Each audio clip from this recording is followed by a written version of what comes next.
당신의 밤에 쉼표가 되는 시간. 저는 남자 사람입니다.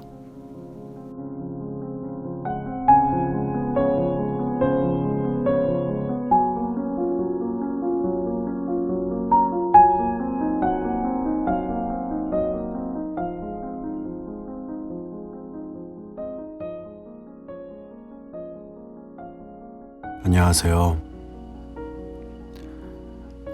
여러분은 혹시 드라마 좋아하시나요? 요즘에는 OTT 서비스라고 하죠. 스트리밍 서비스가 많이 돼 있어서 TV 드라마 이런 시청률이 많이 나오진 않는데 아직까지 어르신들은 많이 보시는 것 같아요. 저희 어머니께서도 TV 드라마를 좋아하셔서 가끔씩 이제 식사 시간에 같이 드라마를 보는 경우가 이제 종종 있는데요. 요즘 하는 드라마 중에서 혹시 OK 광자매라는 KBS에서 하는 드라마인데 혹시 아시나요? 이게 시청률이 얼마나 나오는지를 잘 몰라서 저 같은 경우는 이렇게 주말 드라마를 그렇게 챙겨보는 편이 아니라서 그 드라마의 정확한 내용은 잘 몰라요.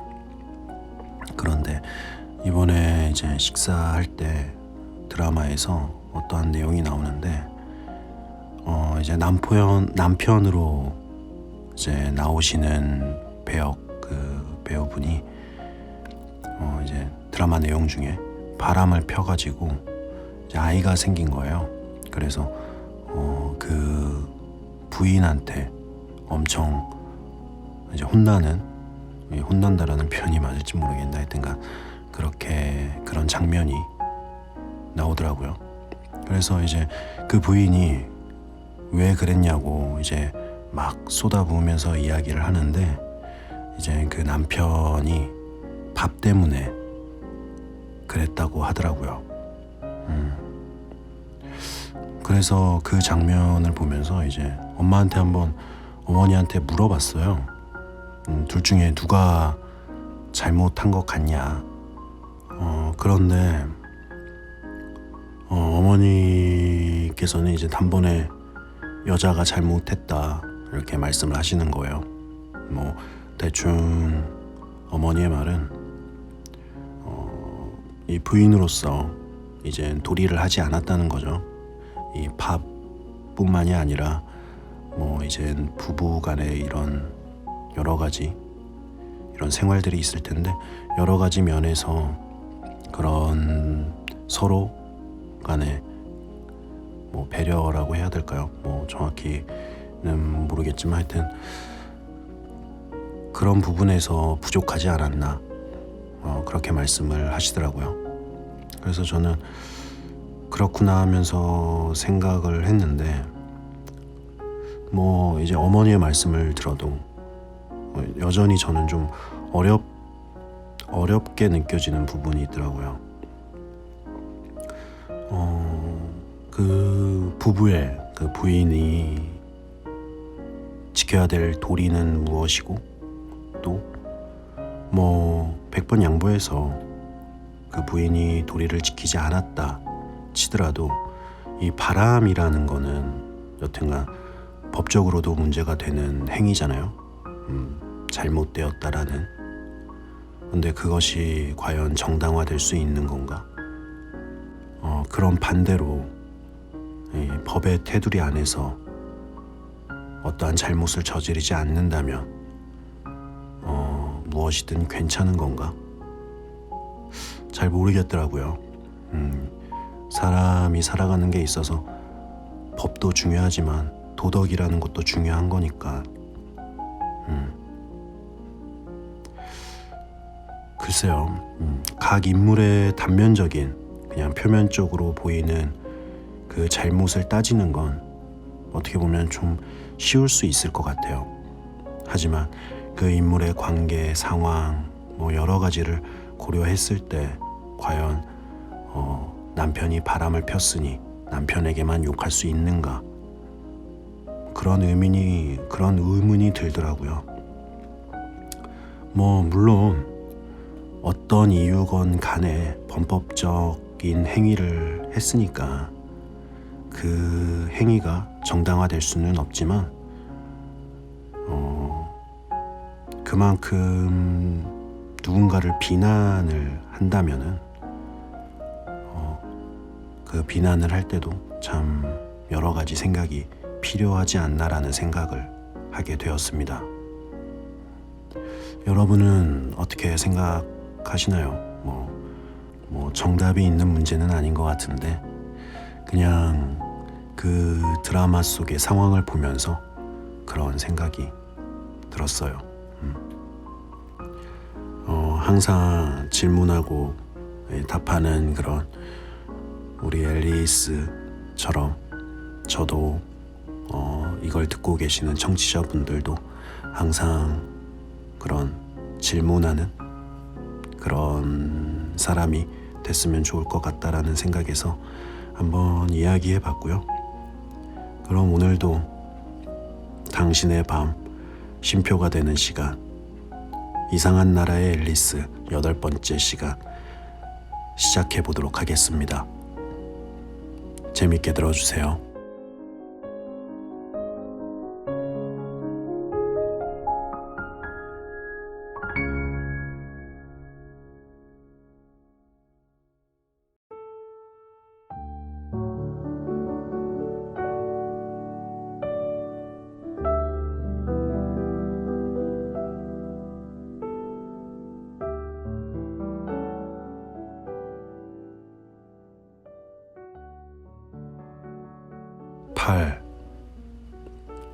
여왕의 크로켓 경기장. 정원 입구에 큰 장미나무 한 그루가 서 있었다.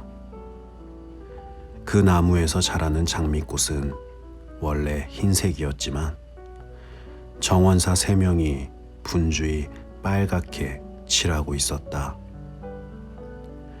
앨리스는 참 이상한 광경이라는 생각에 살펴보려고 가까이 다가갔다. 앨리스가 다가가자 한 정원사가 말하는 소리가 들렸다. 파이브, 주의해. 나한테 페인트가 튀지 않게 하란 말이야. 나도 어쩔 수 없어. 세븐이 내 팔꿈치를 건드렸단 말이야. 파이브가 화를 내며 말했다. 이 말에 세븐이 고개를 들고 말했다.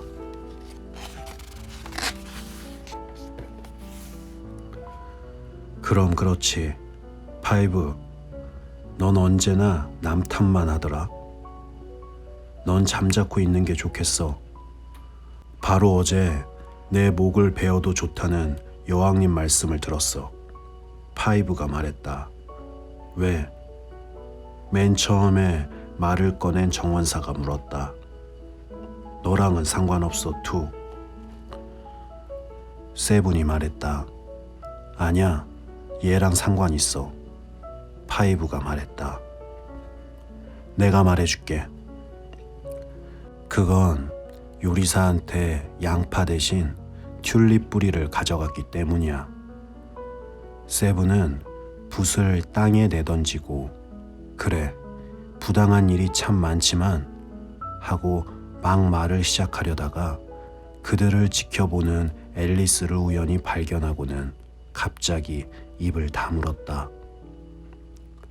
다른 2명도 주위를 둘러보다가 앨리스에게 허리를 숙여 절했다. 장미꽃을 빨갛게 칠하는 이유를 말씀해 주실래요? 앨리스가 조금 주저하면서 물었다.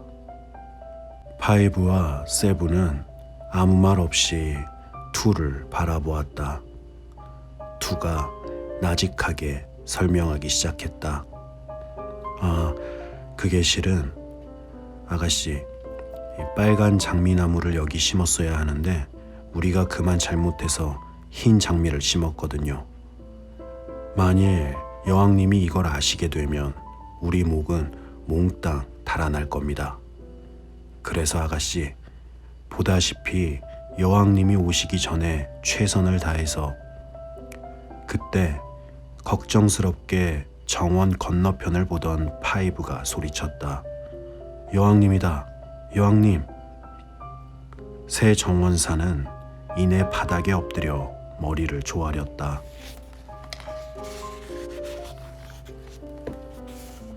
여러 사람들의 발걸음 소리가 가까이 들리자 앨리스는 여왕을 보고 싶어서 주위를 두리번거렸다. 맨 앞에 곤봉을 든 병사 10명이 걸어왔다. 이들의 몸은 모두 3명의 정원사처럼 납작한 직사각형이고 내 귀퉁이에 손발이 달려 있었다. 그 뒤로 10명의 신하가 따라왔다. 신하들은 온몸에 다이아몬드 장식을 하고 병사들처럼 2명씩 짝을 지어 걸어왔다. 다음으로 왕자와 공주들이 따라왔다. 모두 10명이었는데 이 귀여운 아이들은 손에 손을 맞잡고 즐겁게 짝을 지어 깡충깡충 뒤따랐다. 아이들은 온통 하트로 장식했다. 그 뒤로 손님들이 걸어왔는데 대부분 왕이나 왕비였다. 앨리스는 그들 가운데 흰토끼를 알아보았다. 흰토끼는 말소리가 들릴 때마다 미소를 지으면서 초조한 목소리로 황급히 대답하느라 앨리스를 알아보지 못하고 지나갔다. 그 다음은 붉은 벨벳 쿠션에 왕관을 받쳐든 하트잭이 뒤따랐다. 이 대단한 행차의 끝에 하트왕과 하트 여왕이 나타났다.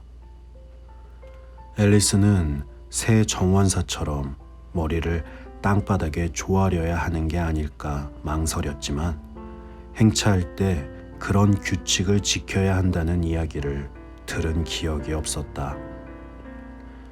게다가 사람들이 전부 고개를 조아리느라 아무것도 볼 수 없다면 행차가 무슨 소용이람. 그래서 앨리스는 있는 자리에 그대로 서서 기다렸다. 행차가 앨리스의 맞은편에 이르자 모두 멈춰서더니 앨리스를 쳐다보았다. 여왕이 근엄한 목소리로 물었다. 이 아이는 누구냐? 여왕이 하트 잭에게 묻자 잭은 그저 허리를 숙인 채 대답 대신 웃기만 했다. 멍청한 놈. 여왕이 성미 급하게 고개를 내저으면서 말했다. 그러고는 앨리스에게 돌아서서 다시 물었다. 내 이름이 뭐냐, 애야? 제 이름은 앨리스라고 합니다, 여왕폐하. 앨리스가 아주 깍듯하게 대답했다. 하지만 속으로는 이렇게 덧붙였다.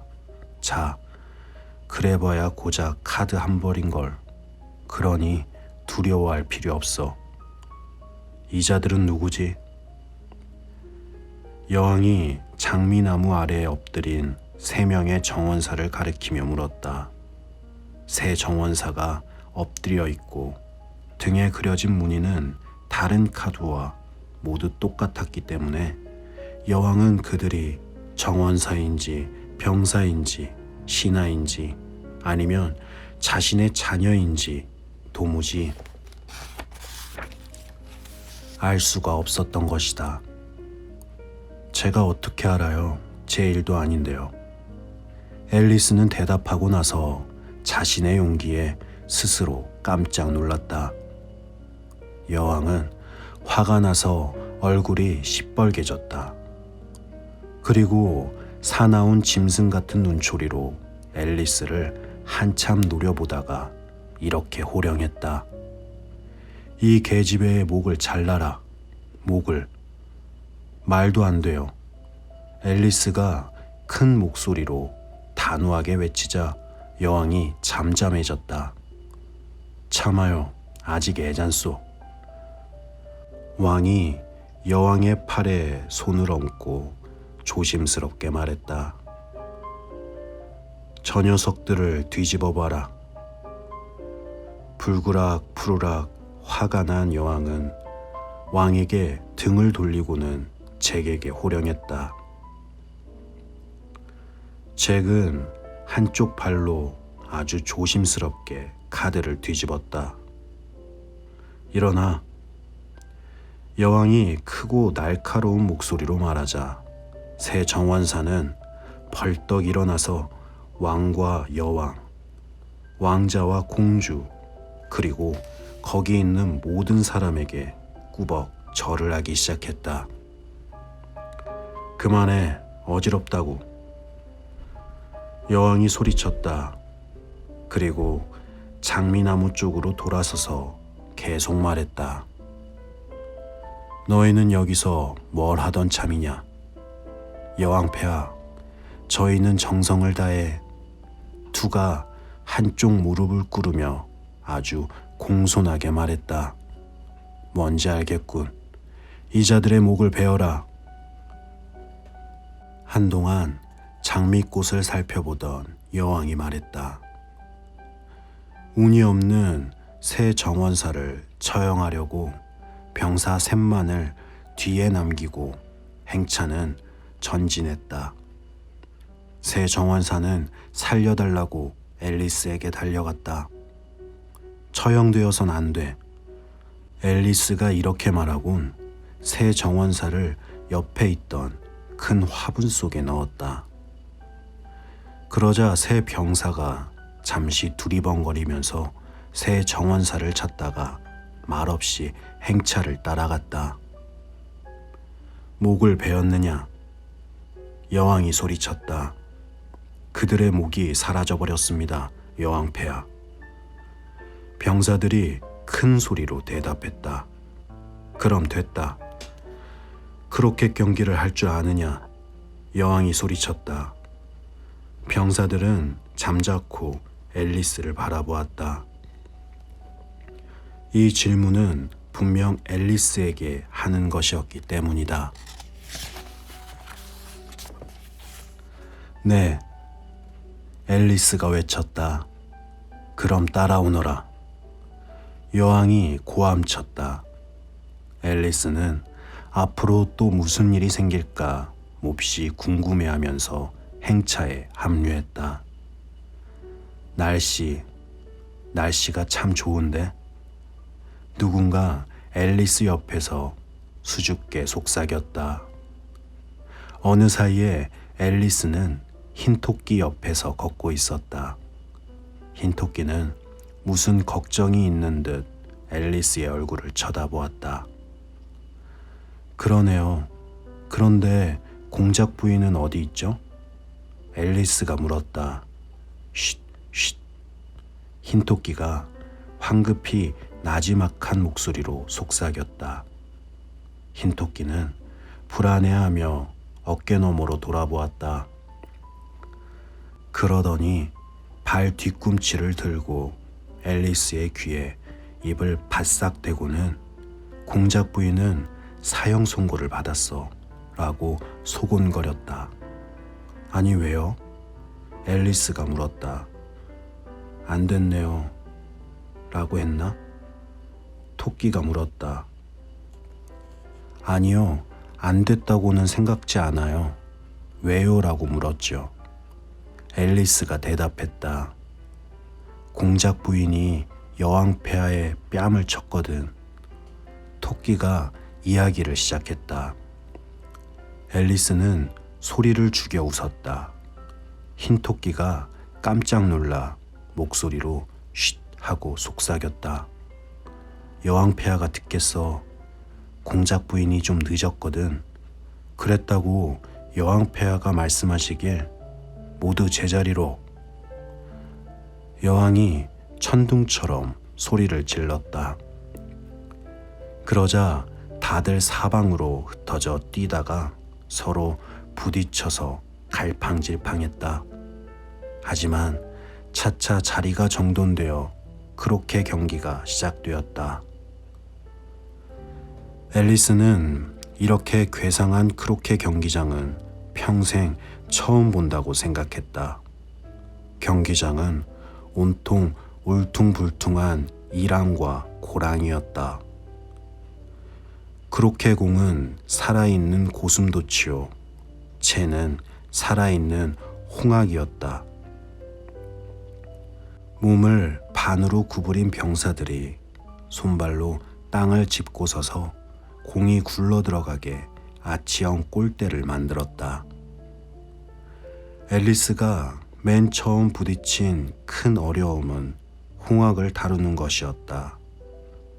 홍학의 몸뚱이를 옆구리에 끼고 다리를 늘어뜨리게 해서 꽤 편안하게 안을 수 있었다. 그러나 홍학의 목을 반드시 세워서 머리로 고슴도치를 치려 하면 홍학이 자꾸 목을 꼬아서 앨리스의 얼굴을 쳐다보곤 했다. 어찌나 어리둥절한 표정이던지 앨리스는 웃음을 터뜨리지 않을 수 없었다. 그러다 앨리스가 홍학의 머리를 아래로 향하게 해서 다시 치려 하자 고슴도치가 둥글게 말린 몸을 펴고 도망쳐 약이 바짝 올랐다. 게다가 고슴도치를 쳐 보내려고 하는 방향에는 대개 울퉁불퉁한 이랑이나 고랑이 있었다. 심지어 허리를 구부려 골대를 만들고 있던 병사들은 일어나서 다른 데로 가버리기 일쑤였으므로 앨리스는 곧 이 경기가 아주 어렵다는 결론에 도달했다. 사람들은 자기 차례를 기다리지 않고 한꺼번에 경기하면서 내내 말다툼을 했고 서로 고슴도치를 차지하려고 싸웠다. 얼마 되지 않아 여왕은 무척 화를 내고 발을 구르면서 저놈의 목을 쳐라, 저 여자의 목을 쳐라 하고 쉴 새 없이 고함을 질러댔다. 앨리스의 마음이 매우 불안해지기 시작했다. 물론 아직까지 여왕과 말다툼을 벌인 적은 없지만 언제라도 다투게 되리라는 걸 알고 있었다. 그럼 난 어떻게 되는 거지? 여기 사람들은 목베기를 엄청 좋아하던데 아직 누군가 살아남아 있다는 게 정말 기적이지 라고 앨리스는 생각했다. 앨리스는 달아날 방도를 찾으면서 들키지 않고 도망칠 수 있을런지 궁리하고 있었다. 이때 하늘에 신기한 것이 보였다. 처음에는 몹시 어리둥절했지만 잠시 자세히 살펴보고 나서 그것이 웃음이라는 걸 깨달았다. 앨리스가 중얼거렸다. 채셔 고양이로군. 이제 말동무가 생겼어. 어떻게 지내?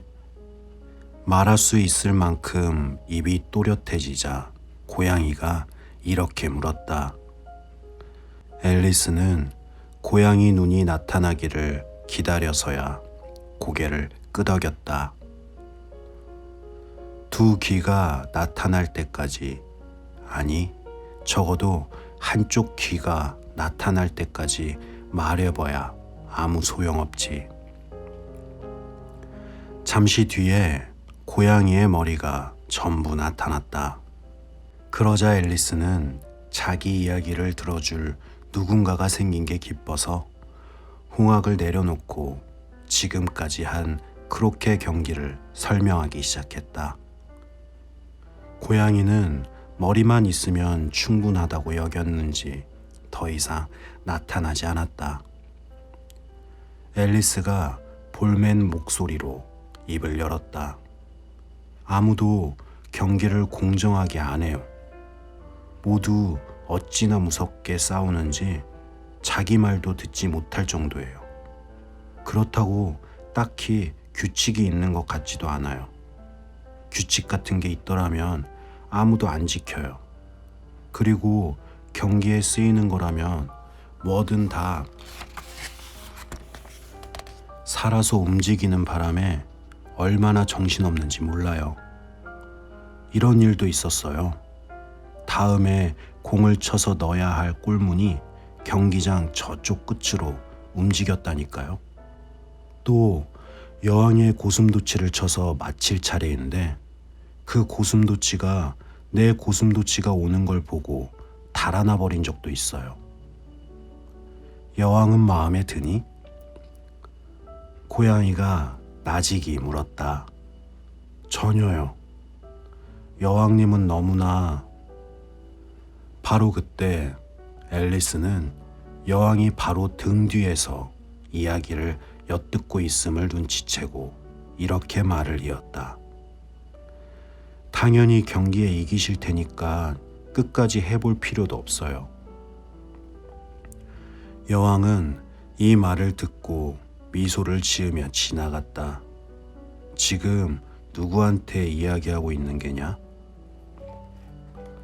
왕이 앨리스 곁에 다가가서 아주 신기하다는 듯이 고양이 머리를 쳐다보며 물었다. 제 친구 채셔 고양이에요. 소개해드릴게요. 앨리스가 말했다. 생김새가 전혀 마음에 들지 않는구나. 하지만 원한다면 내 손에 입을 맞춰도 좋다. 왕이 말했다. 안 할래요. 고양이가 말했다. 불손하게 굴지 마라. 그리고 왕을 그렇게 불손하게 쳐다보면 못 써. 왕은 앨리스 뒤로 숨었다. 고양이도 왕을 쳐다볼 수 있어요. 책에서 읽었어요. 어떤 책인지는 기억나지 않지만요. 앨리스가 말했다. 어쨌든 저놈을 처치해야겠다. 왕이 아주 단호하게 말하더니 때마침 옆을 지나가던 여왕을 불렀다.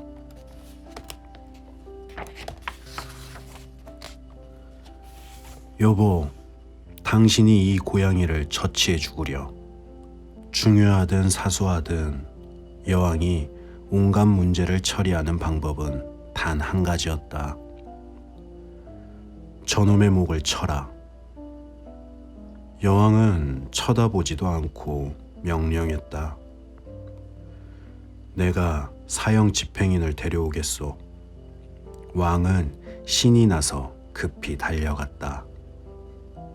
화가 나서 소리치는 여왕의 고함 소리가 멀리서도 들렸으므로 앨리스는 경기가 어떻게 되어가는지 돌아가서 살펴보는 게 낫겠다고 생각했다. 이미 자기 차례를 놓쳤다는 이유로 3명의 선수에게 사형 선고를 내리는 여왕의 목소리가 들렸다. 앨리스는 정말 이런 꼴을 보기 싫었다. 경기가 너무나 뒤죽박죽이어서 자기 차례인지 아닌지도 모를 지경이었다. 그래서 앨리스는 자신의 고슴도치를 찾아 나섰다. 앨리스의 고슴도치는 다른 고슴도치와 싸우는 중이었다. 바로 지금이 한 마리로 다른 한 마리를 쳐서 마칠 절호의 기회였다. 다만 유일한 문제는 홍학이 정원 저쪽 끝으로 가버렸다는 점이었다. 거기서 나무 위로 날아오르려고 부질없이 애쓰는 홍학의 모습이 보였다. 앨리스가 홍학을 잡아 뒤돌아왔을 무렵에는 이미 고슴도치 2마리의 싸움이 끝나서 둘 다 어디론가 사라진 뒤였다. 아무렴 상관없지 뭐야. 골대가 모두 경기장 이쪽에서 사라졌으니 말이야. 라고 앨리스는 생각했다. 그래서 홍학이 다시 달아나지 못하게 옆구리에 끼고 친구와 이야기나 좀 더 나누려 했다. 채셔 고양이에게 돌아왔을 때 앨리스는 고양이 주위에 모여있는 많은 사람을 보고 깜짝 놀랐다. 사형 집행인과 여왕 사이에 말다툼이 벌어져서 세 사람이 동시에 떠들어댔던 것이다. 한편 다른 사람들은 잠자코 있었지만 매우 불안한 기색이었다. 앨리스가 그 자리에 나타나자 세 사람은 서로 자신의 주장을 되풀이하면서 앨리스에게 문제를 해결해달라고 했다. 그러나 셋이 한꺼번에 떠드는 바람에 앨리스는 정확히 무슨 말인지 하나도 알아들을 수가 없었다. 사형 집행인은 몸이 없으니 목을 벨 수가 없다고 주장했다. 이런 일은 평생 해본 적도 없고 자기가 살아있는 동안 하지도 않겠다는 것이었다. 왕의 주장은 목만 있다면 뭐가 됐든 벨 수 있으니 그런 어리석은 헛소리는 그만 짓거리라는 것이었다. 여왕은 지금 당장 이 문제를 처리하지 않으면 여기 있는 사람을 죄다 처형하겠다고 주장했다. 여왕의 바로 이 마지막 말 때문에 모인 사람들의 표정이 모조리 그렇게 심각하고 불안했던 것이다. 그 고양이는 공작 부인의 것이니 공작 부인에게 물어보는 게 좋겠어요. 앨리스에게 이 말 외에 다른 적당한 말이 떠오르지 않았다. 공작 부인은 감옥에 있으니 이리 데려오도록. 여왕이 사형 집행인에게 명령했다.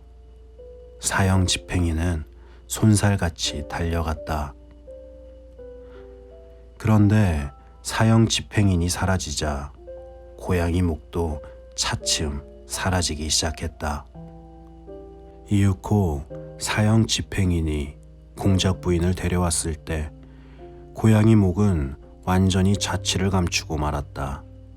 그래서 왕과 사형 집행인은 고양이를 찾느라 이리저리 정신없이 뛰어다녔고 그동안 다른 사람들은 그렇게 경기를 다시 시작했다.